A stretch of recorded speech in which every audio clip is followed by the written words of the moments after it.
And you can't run when you shoot. You can't run. Let me stop. All right. Black on Black Crime by Antonio Speaks. Let's get into it. I won't lie, this subject is near and dear to me because this is what I went to college for. But anyway, let's get into it. Black on black crime. This is a statement I have been hearing my entire life, and I want to say this first and foremost. It is not real. Now, without context, it might seem like a true statement, but if black on black crime exists, so does white on white crime, or Asian on Asian crime, or even better, Mexican on Mexican crime. You see, and see, that's because I know I interrupted early, but white people have a white on white crime rate of 80%, right? Black people have a black on crime rate of around 87-88%. So they're both within the 80 percentile. So a 7% difference doesn't really make that much of a discrepancy. You see what I'm saying? So whenever people say, oh, black on black crime is out of hand, white people unalive each other at like the same rate. Mexico has an extremely high murder rate, but we never hear Mexican on Mexican crime. Better yet, let's just use America. My mother used to binge watch true crime TV shows, and guess who most of the victim and murderer was? White people. Let's go to Japan. You'll never hear Asian on Asian crime, even though they're the ones committing murder or crime towards each other. See, crime has nothing to do with race or ethnicity. It is simply proximity based. And to keep it 100, society is pretty much segregated. White people. Has anybody ever like looked at Chinese history? You'll find some like fringe event, like it'll be something like the Guangdong massacre or something, right? 1,200 billion dead, 5 galaxies destroyed, 8 races erased. You know what I'm saying? Like they go at it. You know the Taiping Heavenly Kingdom or something like that? The Heavenly Mandate. Hong Shou-Chen, just Google him and his story, where he was a Chinese man. He woke up and he believed that he was the brother of Jesus Christ after having never studied Christianity at all, mind you, right? And he had these visions. He was inundated with these visions, and he thought that it was his divine right to rule China. And he ended up starting like this rebellion, and it ended up like massacring like somewhere up to like 40 to 50 million people. It was absurd, right? This is just one dude who had a dream, like MLK, but he had more conviction. You see what I'm saying? Imagine like just look at the other things, right? Like the conquest, the empires, and all of that stuff. I mean, Chinese people, just not even Asian people, just Chinese people alone are just going at it to the point where they're eradicating like hundreds of millions of their own people. And they still host a population of like 1 billion despite all of that. And like you said, crime, violence, all of that is proximity based. You know, it's not like a racialized thing. It's not like a racialized proclivity. If you look at like European colonization, yeah, sure, like, you know, considering their crimes against the majority of the world. You look at Arab colonization, considering their crimes against like the rest of West Asia and North Africa and Southern Europe. I mean, yeah, like for sure. But in general, you know, Native Americans slaughtered Native Americans, you know. Asian people slaughtered Asian people, Chinese and Chinese, Japanese and Japanese. Europe was constantly at war for centuries. They've had like 80 years of peace post World War II, aside from what happened in Ukraine and Yugoslavia. And they act like that's like their standard, but that's actually an anomaly within their history.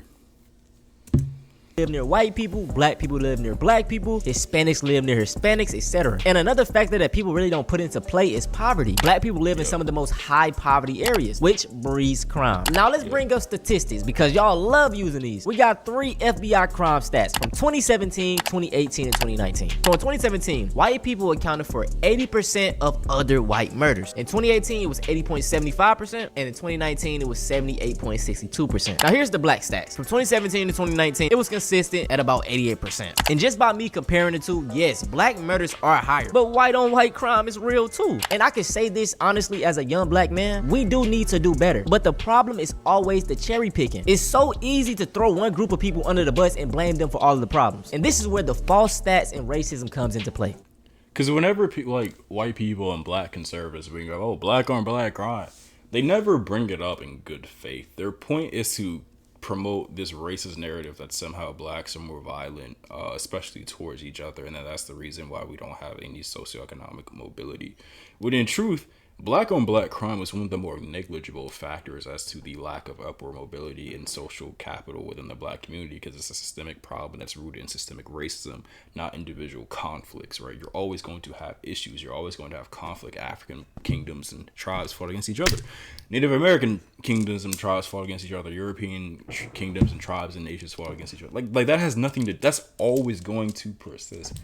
Ibrahim Traore mentioned this in his, like, I think it was his latest speech about he denounced, I think he was speaking against ECOWAS and the African Union. He was like, African nations are going to have their conflict. You're going to have your international conflicts amongst each other. You're going to have your intercommunal, international conflicts. That's going to happen. But no outsider should ever be allowed to come into Africa and dictate what happens and spill African blood. No European, no Asian, whatever, should ever be able to come inside. And this is how you have to see everything. This is even with regards to family disputes, community disputes, friendship issues, blah, blah, blah. Whatever issue y'all have, whatever beef y'all have, y'all fight it out, talk it out, whatever. Do not ever, ever, ever allow an outsider to come into the fray. Asian countries, they recognize this, right? They had their issues, right? But they ultimately were able to coalesce, come together, and be like, yeah, no, we're not going to allow the European white American powers to dictate how we conduct ourselves. Japan is a different story, because Japan ultimately, as a result of World War II, ended up becoming basically a colony of the United States, a socioeconomic colony of the United States, right? China, their independence. North Korea, for all the shit that it's given, has its independence and freedom from Western influence for the most part, right? South Korea doesn't have that. And yet still, they still maintain their like racial hegemony and identity, which is important, because even if the Western society collapses, they will still come together as South Koreans or Koreans in general. And they will be sovereign in that regard. So black people need to come to that understanding. There's a healthy degree of xenophobia that we lack. And I said this before. We constantly try to like invite people to the cookout, to our events, to our society, our culture, when we need to gatekeep. We need to keep people out and just keep that within ourselves, within the African diaspora. You see what I'm saying? You don't have to like so-and-so or this group, but you need to hate or be xenophobic towards other people more than you do your own. And that's where you guys need to come together. And that's really the essence of racism and the essence of supremacy. It's not necessarily like, hey, we all love each other. The Europeans don't love each other. They just hate everybody without them. Everybody from beyond them, beyond their dispensation. There was 100 chimpanzees, and 13 of those chimpanzees were causing 60% of the issues in the chimp community. What should we do with those 13 chimpanzees? Well, anytime an animal acts like that, we usually euthanize them. But I guess if you didn't want to euthanize them, I would say you should probably send them back to the jungle, because an animal like that can't be tamed and is wild shouldn't be living around other animals that have been domesticated. They should probably just be put back in the wild where they belong. I debunk this every single video. See, 1350 only applies to arrest rates, not conviction rates. And when you look at it, black people have a higher exoneration rate than they do conviction rates. Furthermore, whenever people bring up, crime stats and they're skewed and flawed, what about the persistent human atrocities that like white people have committed over the course of the last like 400 years? You know what I mean? The ethnic cleansings in Africa, what that country in the Middle East is doing to that other country in the Middle East. You know what I'm talking about. The erasure and extinction of Native Americans. What happened in India, where about 100 million of them, and I put this in one of my earlier videos, 100 million Indians found themselves victim to the slaughter of the British Empire over the course of 40 years. I want you to understand how vast that is, right? 100 million people in 40 years. Think about this, right? And within the continental United States, pre-colonialism, there were about 150 million Native Americans, right? It took like 7 European empires attacking from multiple directions around 4 centuries to penetrate into the interior of around 3 centuries, to penetrate into the interior of the United States. After disease, more advanced weaponry, subversion, disobeying treaties, starvation, pretty much any heinous thing you can imagine. 4 centuries, right? Now, with India, it took 10 times less time. They eradicated 100 million Indians in 40 years, okay? 40 years. Everything that they said that the Germans did in World War II, the British did in India and in Africa. You know? The French did in India and in Africa. The Spanish, etc. Like there's no way, the Dutch, the Belgians, what they did in the Congo, where they wiped out like 20 to 30% of the population. So whenever people talk about, oh, blah, blah, blah, black on black, crime, black, what is this? You see what I'm saying? Like, there are almost no more Native Americans because of white people. Nobody ever talks about that. I think that's more salient and substantial with regards to how we measure like prevalence of inherent violence than like a dude, running up into the corner store or whatever, right? 1950. Black people are 13% of the population but commit 50% of the crimes. It's false. They're getting their stats from the FBI 2019 crime in the United States. And if they actually did the proper research, you would see that it says total arrests. So yes, black people make up 50% of total arrests. But guess what? As you can see, black people make up 53% of people exonerated, bro. This is crazy. And if you don't know what exonerated means, it means the action of officially absolving someone from blame, aka not guilty. You want to know what we can talk about though? Drugs, overdosing. So right here we have total drug overdose deaths by race and ethnicity. And this is for 2019. 50,000 were white, 10,000 were black. In 2020, 62,000 were white, 15,000 were black. In 2021, 70,000 were white, 19,000 were black. 2022, 67,000 were white, 20,000 were black. And in 2023, 63,000 were white and 21,000 were black. And let's bring up another statistic. 82% of American serial killers are white, 15% were black, and 2.5% were Hispanic. Now, the only reason people bring up black on black crime is to make it seem like black people are so violent. I'm about to say something very ignorant, but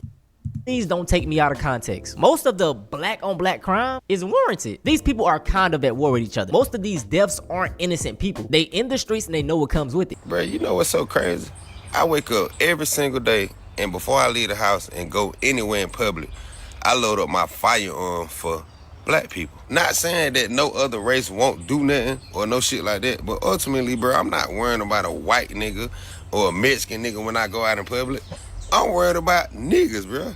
Like, you might walk into a store and a nigga might look at you the wrong way, and now y'all niggas beefing just because this nigga looked at you the wrong type of way. Like, and see, this no, this is valid, right? Because I've had several instances where I can tell like someone is trying to like size me up or whatever, right? And I'll just ignore them because I understand that my goal at the end of the day is to get home safe, not to posture to people who I will never see again. So someone looking at me up and down, like, yeah, I'll look at that, I'll say, but I'm not gonna get into it with them in like the store over nothing, right? Because first of all, neither of us own the place that we would even be beefing at in the first place, so there's nothing for me to fight for. Second of all, I'm not ego driven, not in that regard, maybe in other regards, but I don't really care about that. I don't really care about the perceptions of my fellow man or other people, and I never really have, because I've always felt sort of ostracized and within whatever context or social group that I'm in. So that never really mattered to me. So there's nothing for me to posture to. I never feel like I have like a chip on my shoulder. And I gotta prove myself, blah, blah, blah. And that's partially because I've been inundated with this sort of self-affirmation, self-confidence that I have that a lot of people don't. And I'm not gonna be like, yeah, I'm always out there puffing my chest out, even though you literally see me with my shirt off. But what I'm saying is that it was never a big deal to me to the point where it was like an affront to my masculinity or to me as an individual that somebody wanted to size me up. I'm like the black person equivalent of that dude from Boondocks who was like, wait a minute, I'm white. Watch where you walking, bitch. What did you? Wait a minute. I'm white. Where you going? Don't you ignore me. This is a perfectly good moment to throw your life away. I'm not white, obviously. I would never claim that. But whenever I see like the ignorance of certain actions and I can feel the energy in the room and I can tell like, yo, your motherfucker's trying to size me, I'm just like, that's petty, it's pathetic, because we as a people, right, and I recognize the bigger picture, we have bigger issues at stake than trying to size up one another in situations and social situations where neither one of us actually has any true dominion over the environment, right?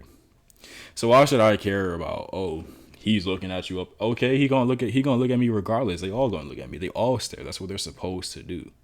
People are, when you have a lot going for you, people are supposed to stare. They're supposed to try to size you up and get under your skin. That is their role. That is their duty. Their manifest function and mandate within this life is to look up to you. But when you are above all of that, why would you respond and sink down to their level? Why would you play into their game when you're the one that has a power, hence why they're the ones looking at you instead of the other way around? People only size you up when they see that you have or can do things that they can't. If they thought that you were inferior to them, they wouldn't be trying to size you up. They only do that when they see that, oh, you're superior, so why would you give them the attention? So yeah, you're going to have that issue, but that's just a human thing. That's not a race thing, you know? So even in the white community, like, think about Charlie Kirk, you know? If he had been more vigilant and aware of his surroundings, he would have known that it was going to be a white boy that took him out. Black people are not going to do all that. Not to another white boy. And there's a colonial and history of that that's tied to the legacy of slavery as to why that doesn't happen. But in general, you have more to fear from your own people. This is irrespective of race. You have more to fear from your own people than you do anything else. And even if you keep on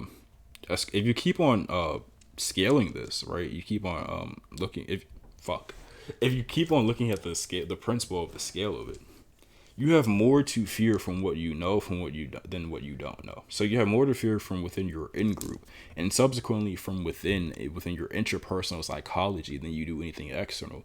Your greatest threat will always be whatever is closest to you, whether that's your own community, your own race, your own friends, your family, and then ultimately yourself, because the biggest enemy and obstacle that we all have is ourselves, right?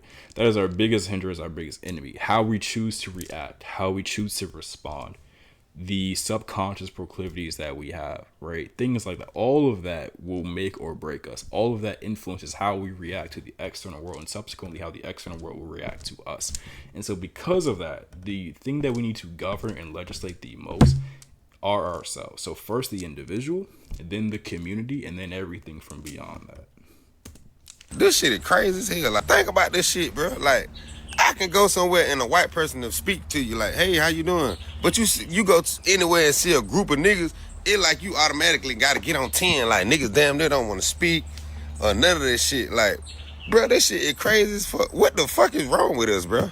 Like, this shit need to stop. This is facts, man. But I've also heard like white people say the same thing about black people, where like within their own community they have their own little internal divisions, and then they come up amongst black people and then they start rapping, and then it's cool. Like you see this all the time. Like you'll see like black. This is the thing: if white people go into a black neighborhood, they start chopping up or whatever, right? The most they're gonna get, like in terms of aversion, is like, "Hey, get out of here, white boy," or something like that, right? Other than that, like, because of how black people are so quick to invite people to the cookout, because Negroes be tripping, they not gonna get out on your ass about that. They gonna be like, hey, bro, come over here, blah, blah, blah. Oh, yeah, you cool, blah, blah, blah, blah, blah. They'll do that to the white folks, right? When it comes to black people, yeah, they got their own internal division. But, like, white people have nothing to fear being within black neighborhoods. And someone's going to cite some individual instance where it's like, oh, yeah, this one time where this one black person did this to this one white person. But in general, like, that's not the case, you know? And so you also hear stories where there's, like, black people, and so they go into the white neighborhood, like he said, and then they're greeted properly and treated with respect. That has nothing to do with the overarching systemic issue. Those are just individual flukes and moments of luck where you don't have to worry or look over your back because you're in an out group that might be more receptive to you, maybe out of genuine curiosity or just because they don't know you and like, why the hell not, right? And they have less to fear because they know what their own people are capable of as opposed to somebody who's from the external. Charlie Kirk, if he had internalized this lesson, right, he would not have gotten hit by his own people. And it's extremely sad. I will say this though, everything stems from slavery. I'm sorry, I gotta bring it up. The Willie Lynch letter. Google says that this is fake, man, but that because it applies to the modern day. And Willie Lynch's How to Make a Slave, Willie Lynch clearly states, make the light hate the dark, make the old hate the young, turn the women against the men, break the families, control the minds, and you will never need chains again.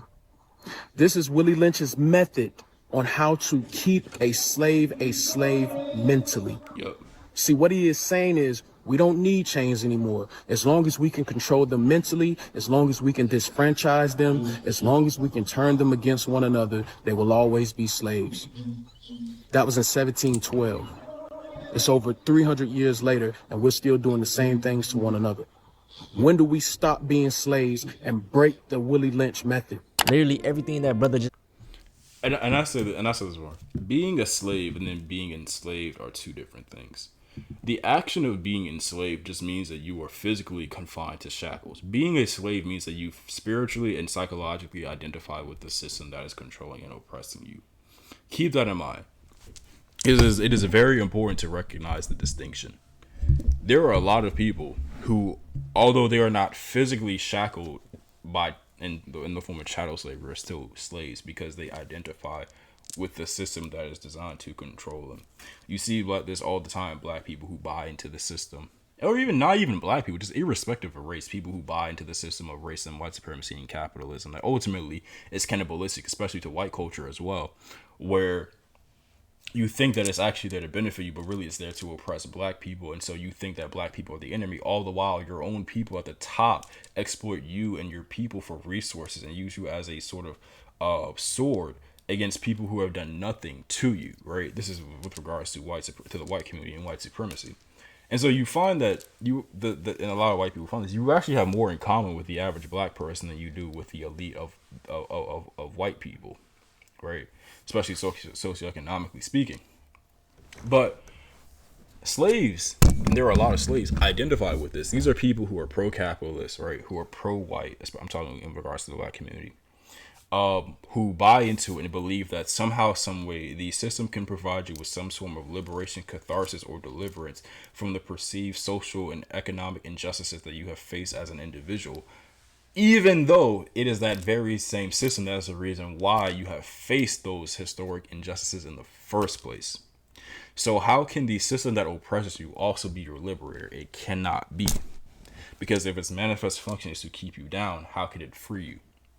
How could it be the source of emancipation? It cannot be. So, right? And so this is where I say slavery is a choice, and you get into the psychology of it. It is a conscious choice because you have to believe that buying into the system is more cathartic and more beneficial than resistance, than finding a better pathway out of it, right? And yes, there is a degree of social conditioning, especially amongst the youth, where you think this is the way, this is how it has to be, because this is how it's always been. You adhere to the tradition fallacy. But that is still a conscious choice nonetheless, because you are constantly presented over and over and over again with ideas and new ways and methods to subvert this system. Yet you still adhere to tradition because that is what you have been conditioned to believe. That is a choice. And eventually that choice becomes a subconscious action, and that dictates your destiny, because always the subconscious mind will always inform your destiny. It will always become your destiny. Because it is the unconscious, naturalistic instincts that you have as an individual that you do without your knowing. But first, it is consciously absorbed. You have to decide that this is better for you than resistance, than emancipation, than truth. So, yes, slavery in that regard is a choice. Not the act of being enslaved, but in adhering to the system and making the conscious decision to do worse when you could do better. read off is a tactic that is used in today's society. Put the light against the dark. Colorism is so bad in the black community. Dark skins tearing down light skins tearing down dark skins. Then you got the old versus the young. The newer generations don't want to listen to the older generations, and the older generations don't see where the newer generations coming from. Then you got put the man and woman against each other. That's probably like the worst thing in the black community. A lot of women feel like they don't need a man, and then a lot of time the black man don't know how to treat the woman properly. It's so messed up, bro, and it's psychological warfare. Yeah, and that's the thing, especially with regards to gender wars. This is why, like, I stay out of conversations regarding around feminism and all of that. In all of my relationships, we never had that issue because I've always respected my partners and their differences, right? I respected their femininity, I respected who they are as individuals, and so on and so forth. And I think the problem with feminism, because of the progenitors of the feminist narrative and the agendas that they have, they purposely try to create this it's a double consciousness. So they try to create a false division while also adhering to the idea that the genders are one and the same, and that's why they deserve equality. And that's not the truth. I don't disagree with the truth of equity amongst the genders. Everybody should have the same rights, the same abilities socially and legally, whatever, right? But I do not believe that the genders are one-to-one the exact same. I think that they do the same thing, but they do it in different ways. And the ways in which their actions and proclivities and tendencies manifest is important, and you have to respect that first and foremost, instead of thinking that they are all the same, or thinking that they are so different that they might as well not be the same at all, right? And with my partners that I've been with, previous relationship partners, I've never, this is one of the reasons why I've never tried to control a woman. If a woman wants to do what she wants to do, I'm gonna let her do what she wants to do, and I'm going to either accept that or I'm going to choose a different path. Plain and simple. We shouldn't try to control our partners, our people.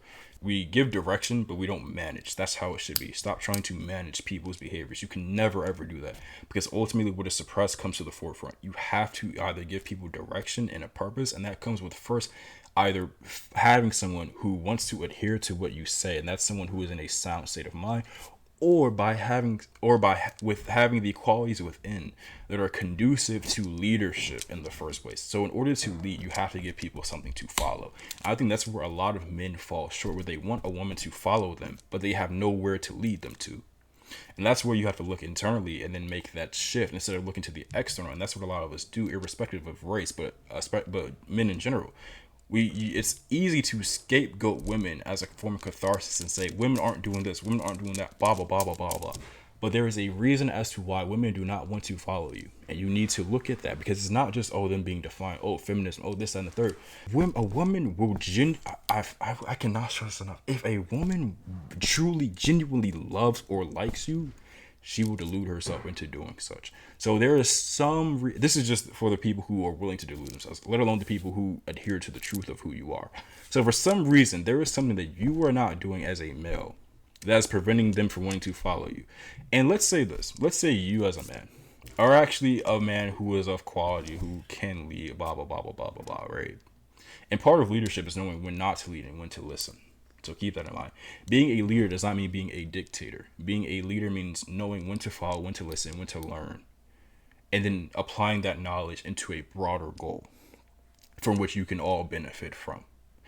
And people get into too caught up in this hyper macho masculine perspective where, I'm a man, I do this, I lead, everybody must obey and submit to me. No.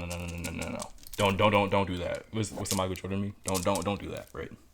Give people something to look to, something to aspire to, something to want to impress or be like. You have to talk the talk. You have to live the vision that you want to see first and foremost before you can ever expect anyone to follow you. And not everybody is going to want to adhere to that vision unless it's something that you have that vision. That's okay. But there's also the fact that as a man who wants people to follow him or who wants a woman to follow him, there is also the possibility that the reason why people don't want to follow you, like I said, is because you haven't done the work necessary to want people to follow you. So that's where you have to do the internal work, the shadow work, and shift and understand that maybe I'm lacking in some sort in a particular area. Maybe there is something about me that other people find repulsive, repugnant, and that's why I am not getting the results that I'm getting. And then you make that shift. And if you make that shift, you might realize that you tend to attract or go for people who are defiant, who do not want to lead, because that is your cycle, because that is what you have subconsciously primed your mind into believing is the truth. And that's what you constantly go for because of catharsis, because it's familiar to you. So even if you make that shift, then you realize, okay, this is not good for me. And you change your behaviors and then subsequently your patterns of behavior and your actions, right?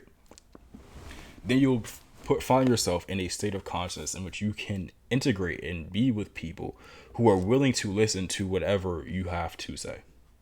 That's it. It's all an internal process. Do not scapegoat and look at, women, this, blah, blah, blah, blah, blah, blah, blah. Look at yourself first and foremost. And don't worry about what other people are doing. If other people don't adhere to your vision, that's fine. Everybody adheres to their state of consciousness. So, and this is important, especially with regards to reading and research. We all read according to our level of consciousness. This is why people can read the same thing and have totally different conclusions. And consciousness is just awareness. So if somebody has a different state of consciousness than you, they're not for you. And that's it. You don't have to try to control them or convert them or force them into it, because that's not going to be their natural tendency anyway. So why even bother? Because eventually they're going to break free of that and they're going to resent you. Only go where you are celebrated, not where you are tolerated. And everything beyond that, fuck it. Who cares? Really have invisible chains on us as black people, bro. We gotta get over this. Now, to touch back on black crime, I just understand where a lot of these brothers are coming from. Being in poverty makes you do some crazy things, and in my opinion, the projects in general is an experiment. If you think the projects were built to give people a better life, you've been lied to. They packed thousands of people in one area with limited jobs, bad schools, and no resources. That creates poverty, and poverty creates crime. It's almost like they set that bitch up. They put people in a box and watch them fight to survive. While all this is going on, the outside world points at them and says, see, they're violent, they're criminals, but they don't look at the person who created these conditions in the first place. But here's the thing, the system benefits from all this shit. It keeps everything in place, and if one generation doesn't escape, the next one is already set up to repeat the same story. I feel like they call that bitch the projects because it's a human experiment to see how families survive in poverty. I'm telling you, bro, if you could just sit down and actually critical think for a minute, bro, it adds up and it makes sense. What you gotta understand is the government and these higher powers are never trying to do anything to actually help us. That's why I'm so against Christianity. That was the thing they gave us, and I can guarantee you they never had our best interest. And once you go down this rabbit hole, man, and you just start putting things together, connecting dots, things start clicking. One time, 2 weeks ago, I was like stoned, and I woke up at 2 in the morning, still stoned. And I heard that dog barking, and the way it barking, it just sounded exactly the same pitch every time, like. And I got really creeped out because I started to feel like, what if the dog barking is a government experiment and it's really just someone playing a dog barking over a loudspeaker as a form of like terrorizing low-income neighborhoods so that we can't have peace. Like, this is literally how I was thinking, and I swear, I bet you that is real. Bro, this blew my mind, because it's like, it makes sense. This is like a staple in the hood, hearing dogs barking, especially at night. Sound and loud noise in particular does have an effect on your mood. It's literally documented that the CIA did plant drugs into black neighborhoods. So theories like this may in fact be true. Hopefully I broke down everything for y'all. I tried my best to break everything down in a fast-paced, digestible manner, man. I really want... See, because the video's over, so I'm gonna talk for a second. The next time you think the government would do something, oh yes, they would. Black people have this sort of, they fall into this what is it? Plausible deniability, where they think that it's just a theory, or dang, what if that's the case? You know, about things that have objectively occurred consistently within the black community. And I said this before, patterns indicate intention, which indicates intelligence, which indicates design. And so because of that, you know that it's a deliberate attempt to some degree to put these things into our community in order to intentionally subvert our ascension. So we need to recognize this and stop saying, oh, it's a theory. Oh, I have this idea about it. Has happened. Like the worst thing that you can think about that could happen to black people has happened on an individual and communal level. I want you all to look into COINTELPRO. Look into MK Ultra. Look into all of that. I want you to look at which religious population the FBI most heavily recruits from the most, and what they believe fundamentally about black people. I promise you it will blow your mind. Look up why the FBI heavily recruits from the Mormon community and what they believe about black people. Look that up. It will shock you. Or maybe it wouldn't if you're actually aware. It shouldn't. It really shouldn't. This stuff should not surprise you. Understand the history of this country. Do not adhere. Listen to. Look. I'm going to say this. Pay attention to people's actions, not their words or mandates. Pay attention to their works, not their faith. You can interpret this any way. Biblically, esoterically, within the context of Hermeticism, Gnosticism, Gnostically, whatever. It does not matter. The truth remains. People's actions will always convey and relay the frequency of their intentions. Anyway, let me shut my bitch ass up. I'm done talking.